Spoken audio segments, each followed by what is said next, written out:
नमस्कार, स्वागत है आप सभी का खास बुलेटिन इलेक्शन शो में। जो राम को लाए हैं हम उनको लाएंगे, यूपी में फिर से हम भगवा लहराएंगे। बीजेपी के यह नारा चरितार्थ होता दिख रहा है। वहीं उत्तराखंड की बात करें तो उत्तराखंड में जो आज तक नहीं हुआ वो इस बार होता दिखाई दे रहा है। पंजाब विधानसभा चुनाव की मतगणना के रुझानों में पंजाब में आपको प्रचंड बहुमत मिलता दिखाई दे रहा है। चर्चा के लिए हमारे साथ स्टूडियो में मौजूद है ओजांग फाउंडेशन के चेयरपर्सन ओजांग सर।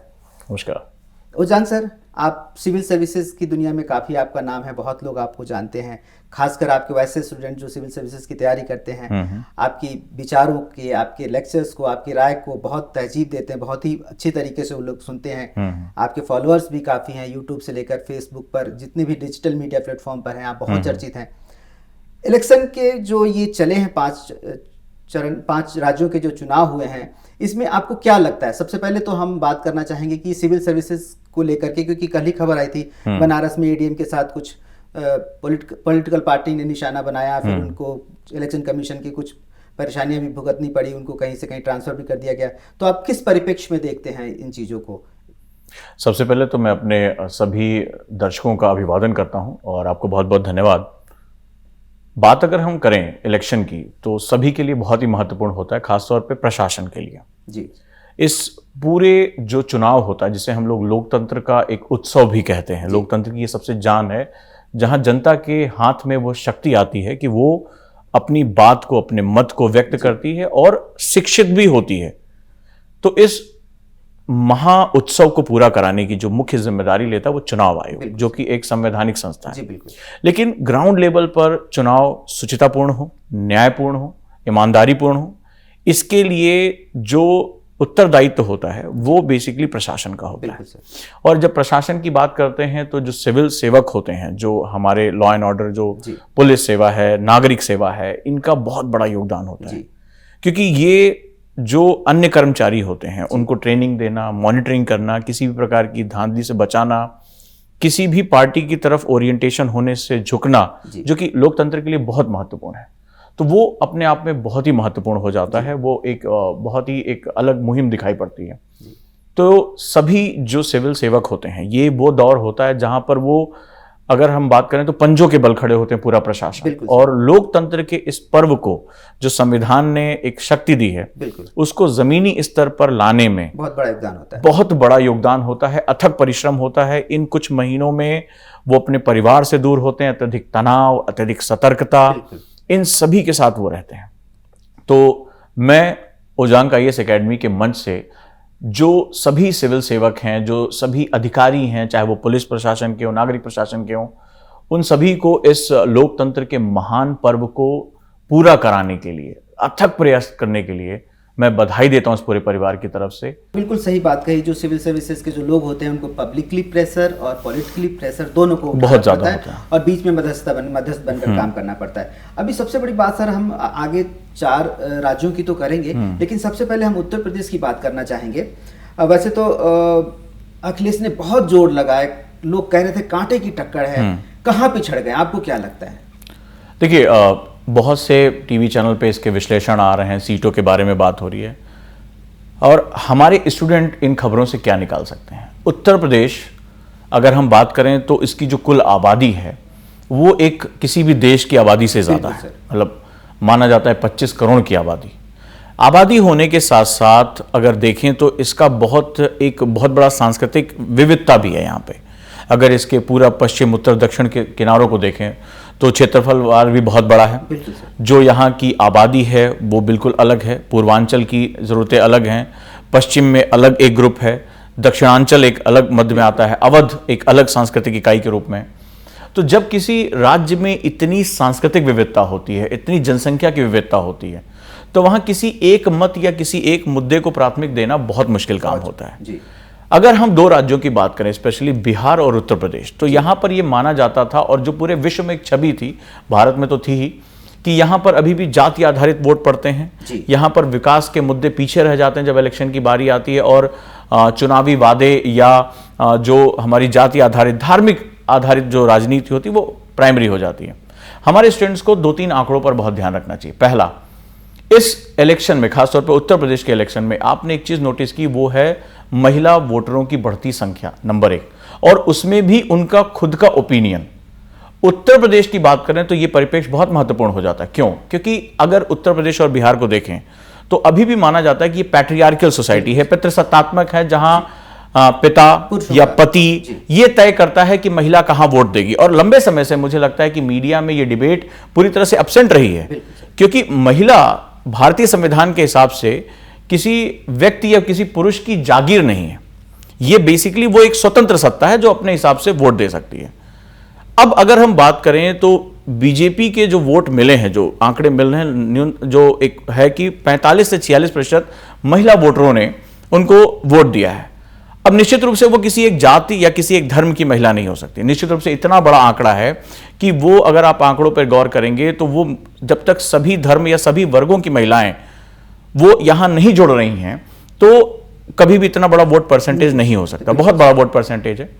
अब सवाल है कि उत्तर प्रदेश की अगर महिलाओं की केवल बात करें तो उनके सामने मुद्दा क्या था? महिला के लिए आज सबसे बड़ा मुद्दा या सभी के लिए सुरक्षा होता है। सुरक्षा की बात है। और कोई डाउट नहीं है कि बीजेपी ने, योगी आदित्यनाथ ने जो अपनी छवि बनाई वो सुरक्षा के मुद्दे पर नो कॉम्प्रोमाइज। जब 2017 में इनकी सरकार आई तो इन्होंने रोमियो स्क्वाड बनाए, जो बच्चियों के कॉलेज के सामने लोग छेड़खानी करते, तो बड़ा मजाक भी उनका उड़ा कि खुद जो है संत हैं तो वैरागी हैं तो दूसरे का घर नहीं बसने देंगे। इस तरह के बड़े जो है वो मीडिया में नैरेटिव चले। लेकिन बच्चियों, महिलाओं पर इसका बड़ा सकारात्मक प्रभाव हुआ, क्योंकि बहुत सी ऐसी बच्चियां, महिलाएं थी जो इस तरह के तत्वों के कारण वो स्कूल नहीं जा पाती थी। सुरक्षा एक बहुत बड़ा मुद्दा होता है। आय की सुरक्षा, जीवन की सुरक्षा, ये सब कुछ बहुत ही महत्वपूर्ण हो जाता है। तो ये एक बहुत बड़ा मुद्दा रहा जिसने महिलाओं को आगे दिया। दूसरा, महिलाओं की अगर हम केवल बात करें तो एक बार मैं यहाँ पर रुकना चाहूंगा। महिलाओं की बातचीत चल रही है, महिला को लेकर के इस बार के इलेक्शन में खास मुद्दा रहा ड्रेस कोड को लेकर के, जो कर्नाटक से उठा था मामला और यूपी तक पहुंच गया था, बुर्का को लेकर के। क्या इस इलेक्शन में बुर्का का जो मुद्दा था वो दब गया है या फिर पॉजिटिवली योगी के फेवर में आया है? इस चीज को क्या, किस नजरिए से देखते हैं? देखिए, इस पे अभी कोई बात कहना जल्दबाजी होगी, लेकिन सबसे पहले हम एक तरफ से समझने शुरू करते हैं कि जो महिला होती है, जब कोविड का समय आया तो बहुत लोगों का रोजगार चला गया, नौकरियां चली गई, आय के साधन चले गए। वहां पर जो इन्होंने राशन की सुरक्षा, किसानों को आय की सुरक्षा ये मुहैया कराई, तो एक महिला इस बात को समझती है कि मेरा पति या मेरा बेटा या मेरा भाई काम नहीं कर रहा है, लेकिन फिर भी मेरे घर में चूल्हा जल रहा है। ये एक बहुत ही बड़ा मुद्दा था। और ऐसा नहीं कि राशन देने के कार्य बहुत लोग कर रहे हैं, लेकिन इससे पहले जो थोड़ा फ्लैशबैक में जाएं, और मोदी जी ने जो इनिशिएटिव लिया था जैम ट्रिनिटी का, हम राशन के बारे में तो बात करें, कोई भी सरकार राशन दे सकती है। तमिलनाडु में भी मॉडल चलता है, दिल्ली में भी मॉडल चला, पर सवाल है कि जिसको आप राशन दे रहे हैं, जिस उस महिला को राशन उसका हक है, क्या उस तक पहुंच रहा है? किसी भी प्रोग्राम की घोषणा कर देना और किसी भी प्रोग्राम को जरूरतमंदों तक पहुंचाना, घर घर तक पहुंचाना, इन दोनों में जमीन आसमान का अंतर होता है। ये क्रियान्वयन का मैकेनिज्म होता है, और इसके लिए आप अगर जाएंगे तो बहुत पहले से तैयारियां शुरू हो गई थी। जब गरीबों के लिए खाता खोलने की बात आई, डीबीटी में उनको सीधे लाभ देने की बात आई, बैंक खाते खुलवाने की बात आई, तो ये तैयारियां जो हुई उसने आज बहुत बड़ा लाभ पहुंचाया। आप कह सकते हैं कि विकास के मुद्दा जातिगत मुद्दे को पछाड़ने लगा। और ये मैं ये समझता हूं कि सभी को ये ध्यान रखना चाहिए कि एक्चुअली में चाहे वो उत्तर प्रदेश का मुद्दा हो, किसी भी पार्टी का, हमारे स्टूडेंट को किसी पार्टी का सपोर्ट नहीं करना चाहिए। जनता का आदेश है, बीजेपी जीती है, किसी और का आदेश किसी को मिलता तो वो सर्वोपरि है। हमारे स्टूडेंट को ये देखना पड़ेगा कि भारत आज जो 21वीं सदी में लीड करता हुआ दिखाई पड़ रहा है, वो आज भी ऐसे छोटे छोटे मुद्दों में फंसा नहीं रह सकता। जाति, धर्म, क्षेत्र, भाषा, इन सब से निकलकर विकास का मुद्दा उन्हें अपनाना पड़ेगा। उत्तर प्रदेश के युवकों को भी, उत्तर प्रदेश की महिलाओं को भी अधिकार है, सारी चीजें हैं, उनको भी शिक्षा मिले, सुरक्षा मिले। तो निश्चित रूप से अब लोगों ने ये एक नैरेटिव गढ़ना शुरू किया। और भारतीय विकास, अगर मैं भारतीय राजनीति की बात करूं तो आजादी के बाद से एक लंबे समय में, अगर हम डॉक्टर राम मनोहर लोहिया के बात करते हैं तो उसके बाद, उनके जाने के बाद इस नैरेटिव को पीछे कर दिया गया था और शायद क्षेत्र और भाषा की राजनीति को बहुत आगे कर दिया गया। आज मुझे लगता है कि जो लाभार्थी वर्ग है, यानी बेनिफिशियरी क्लास, महिला मुखर हो रही है, पति कहीं और वोट दे रहा है और पत्नी कहीं और वोट दे रही है, और वो अपनी लोकतंत्र में आस्था जता रही है, अपने मतों को व्यक्त कर रही है। उसको समझ में आ रहा है कि मेरे लिए काम किया गया है। ट्रिपल तलाक के मुद्दे को समझ रही कि मेरे अधिकारों की रक्षा की जा रही है। और बुर्के को लेकर भले चाहे कितनी बड़ी बात हुई हो, कर्नाटक हाई कोर्ट ने भी कह दिया कि आपको जो है इस तरह से कार्य करना होगा कि आप संविधान के अनुसार चलें। लेकिन महिला क्या, कुछ महिलाओं के कह देने से क्या बुर्का उनका हक हो गया? कोई भी महिला चाहती है, अगर दूसरी धर्म की महिला वो अपने सर खुले रख के चल रही है, ऐसे हमें भी चलने का पूरा शौक है, तो हमें भी चल सकते हैं। तो वो अपनी बात अब मतों के माध्यम से व्यक्त कर रही है और इसमें हमें ये बात ध्यान देनी चाहिए। तो सभी जो मेरे छात्र मुझे सुन रहे हैं वो समझें कि जो विकास परक राजनीति होती है वो बहुत ही महत्वपूर्ण हो जाती है और लोगों का रुझान हो रहा है। इसका मतलब है जो बदलाव आ रहा है, महिलाओं का एक वर्ग जो खड़ा हो रहा है, वो वास्तव में महिला का राजनीतिक सशक्तिकरण का एक जो है दौर शुरू हो गया है। बिल्कुल। हमारे पास सर एक 5 से 4 राज्यों में बीजेपी की हार, बीजेपी की जीत दिख रही है, लहर दिख रही है। कांग्रेस का अस्तित्व कहाँ दिखाई दे रहा है आपको? कहाँ है वो इस चुनाव में? देखिए, राजनीति में उतार और चढ़ाव हमेशा बना रहता है। तो नो डाउट जब आप एक बहुत बड़ा नैरेटिव पूरे देश में चेंज हो रहा है, ये बड़ा समझने वाली बात है।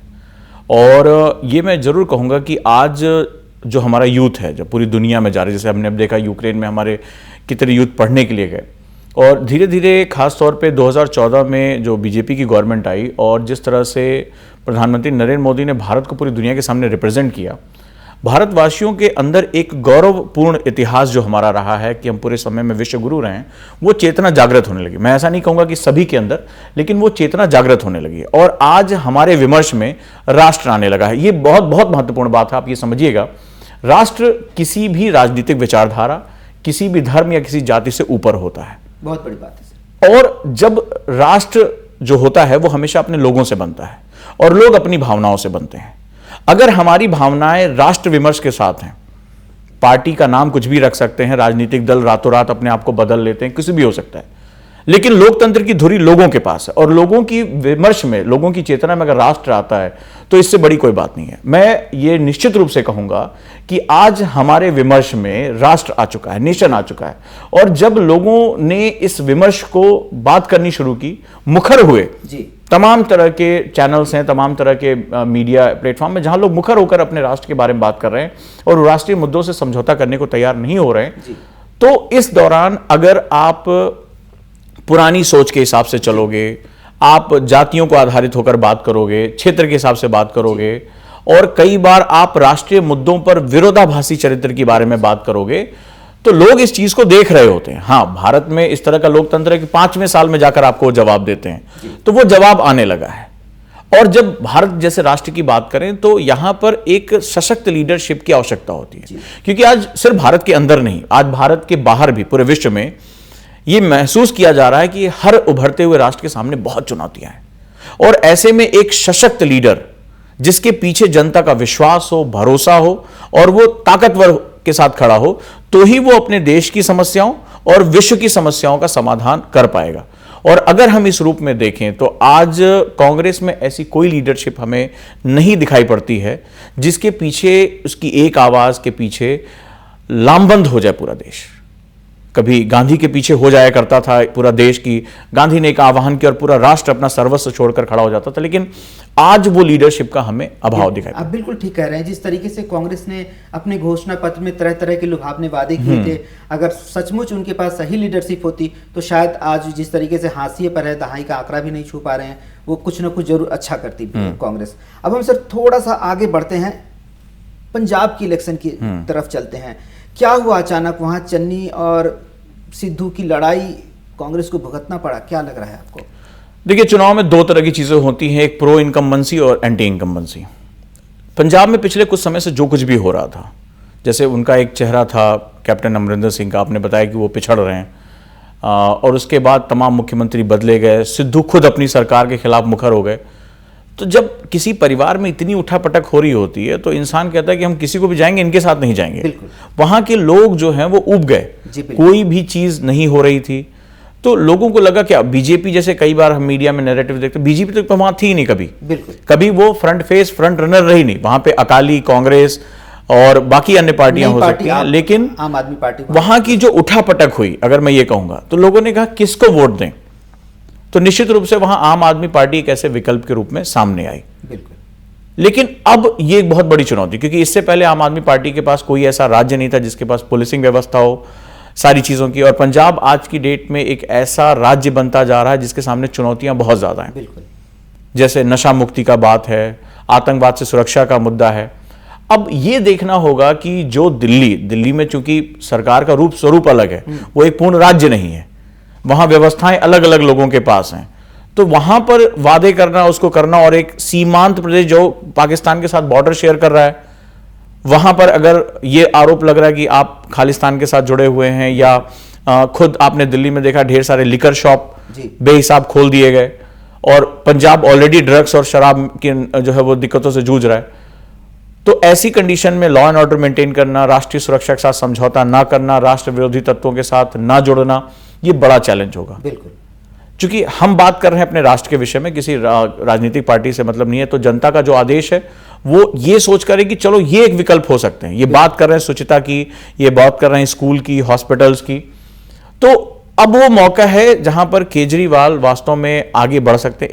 एक उनका बहुत बड़ा टेस्ट शुरू हो रहा है। सर, इन सब चीज़ों के बीच मैं आपसे एक बहुत बड़ी बात पूछना चाहूँगा कि इस बार जो इलेक्शन का नज़रिया था, वंशवाद शुरू से दिख रहा था। क्या इस बार के इलेक्शन में इस तरीके का फंडा आप को लगता नहीं है कि सिरे से खारिज कर दिया है लोगों ने?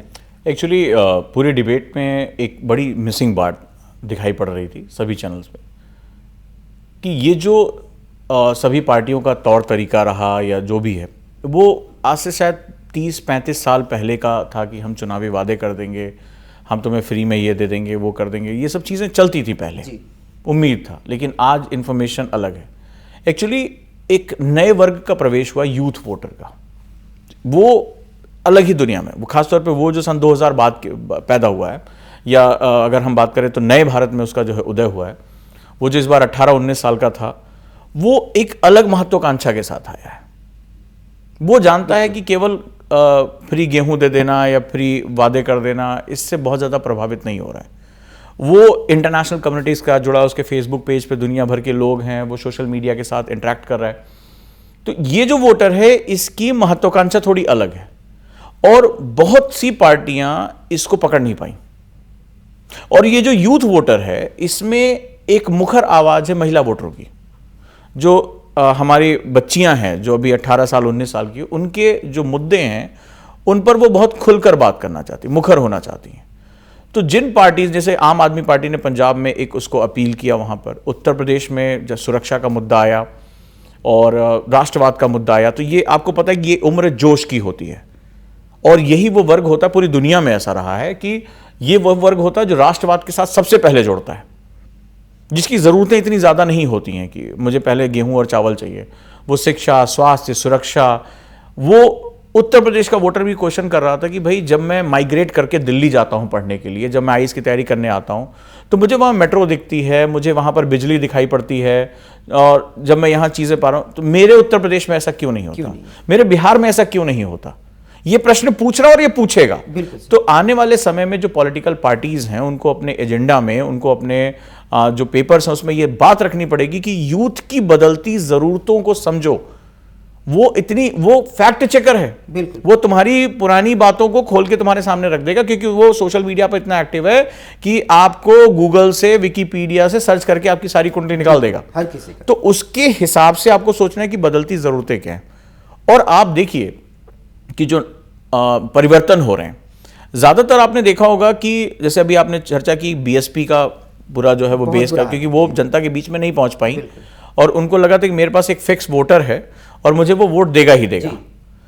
इसी तरह आपने देखा कि आम आदमी पार्टी में आप एक तरफा वोट गया, बाकी जगहों पे भी देख रहे हैं कि आप मूवमेंट हो रहा है, एक तरफा वोटिंग की तरफ जा रहा है, फ्रेगमेंटेड वोटिंग नहीं है इस बार।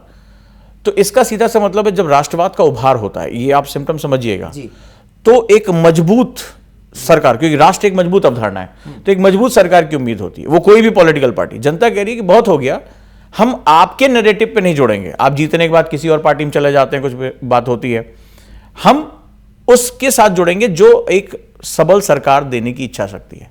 अब आप मुझे ये नहीं बांट सकते कि मैं इस धर्म का हूं तो इसी व्यक्ति को वोट दूंगा, इस जाति का तो इसी वोट को दूंगा। ये नैरेटिव उत्तर प्रदेश में अगर ध्वस्त होता है, ये नैरेटिव अगर पंजाब में ध्वस्त होता है, तो ये अपने आप में बहुत बड़ी बात है और सभी पॉलिटिकल पार्टीज के लिए अलार्मिंग सिचुएशन है कि हमें अब बेनिफिशियरी वर्ग तैयार करना होगा। हमने जनता को राजनीति के लिए बहुत समय तक इस्तेमाल कर लिया, अब राजनीति को जनहितों के लिए इस्तेमाल करने का वक्त आ गया है। ये नैरेटिव्स क्रिएट हो गया है और ये नैरेटिव अगर मैं बात करूंगा तो बहुत पहले ही प्रधानमंत्री मोदी ने जो ये वर्ग खड़ा किया, ये बहुत ही फायदेमंद है और राजनीति वास्तव में ऐसी ही होनी चाहिए। बिल्कुल आप ठीक कह रहे हैं। उत्तर प्रदेश के चुनाव में इस बार वो किले ध्वस्त हो गए हैं जिन पर पहले राजनीतिक दल रोटियां सेका करते थे। अब सर यहाँ पर एक बहुत गंभीर बात यह है कि यूपी से तो सबका नाता होता है क्योंकि वो एक इतना बड़ा स्टेट है कि लगता है कि वहीं से रास्ता दिल्ली तक की आती है, लेकिन यहाँ पर बाहुबलियों का बड़ा वर्चस्व हुआ करता था पहले। और योगी आदित्यनाथ को लोग बुलडोजर बाबा भी कहने लगे हैं। वो बाहुबलियों की प्रॉपर्टी को सील करके बहुत सारी चीज़ों उन्होंने कोशिश की। मुख्तार अंसारी, फिर उसके बाद अमरमणि त्रिपाठी, फिर बहुत सारे नाम हम गिना सकते हैं, लेकिन यहाँ हम उन लोगों के नाम लेने की कोई हमें ज़रूरत नहीं है। आप क्या कहेंगे कि ये जो बुलबुला था बाहुबलियों का अब बिल्कुल बुरी तरीके से फूट चुका है? देखिए, दुनिया के किसी भी हिस्से में, सिर्फ उत्तर प्रदेश नहीं, जो सुरक्षा होती है वो एक ऐसा मुद्दा होती है जिस पे कंप्रोमाइज़ नहीं किया जा सकता। ठीक है, मुझे 2 वक्त की जगह 1 वक्त खाना मिल गया, मैं कंप्रोमाइज़ कर सकता हूँ, हालांकि करना नहीं चाहिए। लेकिन अगर मेरे परिवार की बच्चियों, महिलाओं या खुद मेरे ऊपर अगर सुरक्षा, जान का खतरा है तो वो कंप्रोमाइज़ नहीं हो सकता।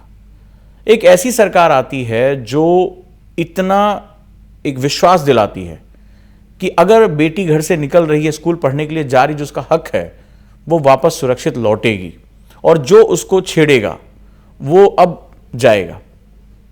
और बहुत बड़ा एक भूमाफियाओं का वर्ग था, किसी का नाम लेना ठीक नहीं है, बहुत बड़ा वर्ग था और वो जमीनों पे कब्जा करके बैठा हुआ था और सिर्फ, और उनके आय के स्रोत थे, जेल चले गए, वहां से कारोबार कर रहे हैं, उनके पास अच्छी इनकम आ रही है, वो सोर्स ऑफ इनकम खत्म कर दिया। लोगों को विश्वास हुआ कि कोई इस हद तक कड़ाई कर सकता है। और देखिए, एक ऐसा मुद्दा है जो धर्म, जाति, क्षेत्र, भाषा, इन सब की दीवारों को तोड़ता है। बिल्कुल। सुरक्षा मुस्लिम महिला के लिए भी उतना ही बड़ा मुद्दा है जो हिंदू महिला के लिए है, जो ब्राह्मण महिला के लिए भी उतना बड़ा मुद्दा है जो दलित महिला के लिए है।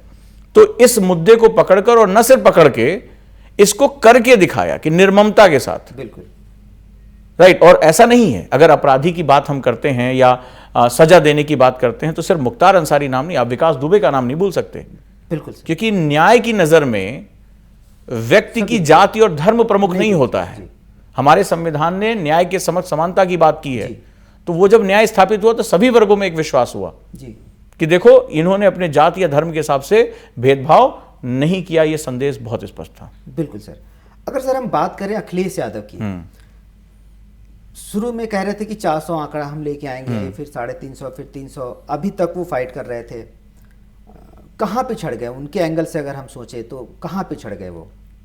देखिए, राजनीति में बहुत समय लगता है, नो डाउट। उन्होंने अच्छी फाइट की, बहुत मेहनत की। उत्तर प्रदेश में जो सबसे बड़ा परिवर्तन उन्होंने किया वो ये किया कि उन्होंने पूरी, जो एक उत्तर प्रदेश में इतनी पार्टियां हुआ करती थी, उन्होंने इसको बाइपोलर किया। सबसे बड़ी बात, यूथ लीडर हैं, उम्मीदें हैं, लेकिन कई बार जो अभी आपने सवाल पूछा था परिवारवादी राजनीति, तो कई बार जब जनता के बीच में ये मैसेज चला जाता है कि कुल मिलाकर तो अपना परिवार ही सब कुछ है, बिल्कुल, और आप अपने अतीत से कई बार नहीं भाग पाते हैं। वो अतीत के जो लगे हुए दाग हैं, जैसे बीजेपी ने भी इसको बहुत अच्छी तरीके से कैश किया कि भाई उनके लिए उत्तर प्रदेश मतलब सैफई महोत्सव फलाना ये, या भर्तियों में भी केवल जाति विशेष की बात हो रही है, या नैरेटिव्स इस तरह बनाए जा रहे हैं कि जहां सुरक्षा मुद्दे जाति धर्म देकर होते थे। तो जनता इस भेदभाव से परेशान थी और होना भी नहीं चाहिए। शासन के स्तर पर कभी भी भेदभाव नहीं होना चाहिए। उन्होंने अच्छा बहुत किया। कुछ हद तक जो कोरोना काल में एंटी इनकम्बेंसी के कुछ फैक्टर्स हो सकते थे, किसान आंदोलन के हो सकते थे, उन्होंने उसको कैश करने की कोशिश भी की। लेकिन अभी यूथ हैं, बहुत उनके अंदर उम्मीदें हैं, अभी तक उनकी बड़ी छवि साफ रही है, भविष्य में वो बहुत अच्छा कर सकते हैं। और देखिए, लोकतंत्र में एक ताकतवर विपक्ष का होना बड़ा जरूरी होता है और वो करेंगे, लेकिन कंस्ट्रक्टिव पॉलिटिक्स करनी पड़ेगी। ये बात अब सबको समझ में आ जानी चाहिए। जैसे कोरोना काल में आप बहुत लंबे समय तक नहीं रहे, कांग्रेस ने और इन लोगों ने एक देखा कि उन्होंने बहुत एक तरह से क्रिटिसिज्म किया गवर्नमेंट का, जबकि देश का नागरिक ये समझने लगा था कि सरकार भलाई के लिए कर रही है। वैक्सीन लगाते समय वैक्सीन फायदा हिंदू मुस्लिम को अलग अलग नहीं कर रही थी, सबके लिए बात हो रही थी। तो क्या होता है पॉलिटिक्स में, कई बार आपने देखा होगा जो ताकतवर देश होते हैं उसमें विपक्षी पार्टियां जब देश के सामने कोई चुनौती आती है तो वो एकजुट हो जाते हैं। उस समय सरकार की आलोचना नहीं होती क्योंकि वो महामारी है, वो बड़ी विपत्ति है, देश की जनता प्रभावित हो रही है, गरीब जनता प्रभावित हो रही है, तो एक साथ मिलकर आ जाते हैं। तो देश की जनता भी ये बात समझने लगी है, ये बात आने लगी है और आज के माध्यम से इंफॉर्मेशन मिलना बहुत आसान हो गया है। तो लोग वो देख रहे थे कि लंबे समय तक जब ज़रूरत थी हमें, हमारे घरों में राशन नहीं था, मजदूर फंसे हुए हैं, वैक्सीन नहीं मिल रही, तो आप केवल सोशल मीडिया ट्विटर पे आप कर रहे हैं, जनता के बीच में नहीं जा रहे हैं, आपके जो लोग हैं वो नहीं पहुंच रहे हैं, तो वो चीज़ें काउंट होती हैं कहीं ना कहीं वो काउंट होती हैं। एक चीज सबसे बड़ी बात थी कि पिछले सरकार की उनकी जो छवि थी वो कहीं ना कहीं उनको, कहता रहा हूं, अतीत कभी भी आपका पीछा नहीं छोड़ता है। तो निश्चित रूप से हम उम्मीद करेंगे कि आने वाले समय में एक ताकतवर विपक्ष की भूमिका निभाएंगे और भविष्य बहुत उज्जवल, अगर वो उत्तर प्रदेश में कंस्ट्रक्टिव पॉलिटिक्स होती है और देश की जनता को ध्यान में रखकर कहा जाता है, तो इससे अच्छी बात जनता की भलाई के लिए कुछ नहीं होगी। बिल्कुल। ओजांग सर, आप हमारे स्टूडियो में आए, इतनी महत्वपूर्ण बातें बताई, आपके शेड्यूल काफ़ी बिजी रहता है, बहुत बहुत शुक्रिया सर आपका, धन्यवाद। आप सभी को बहुत बहुत धन्यवाद। और इलेक्शन के कंस्ट्रक्टिव पार्ट पे नज़र रखें, संविधान के जो निर्देश हैं उन पर नज़र रखें और समझें कि राष्ट्र, समाज, राज्य किस प्रकार बदलावों से होकर गुजर रहे हैं। धन्यवाद। शुक्रिया।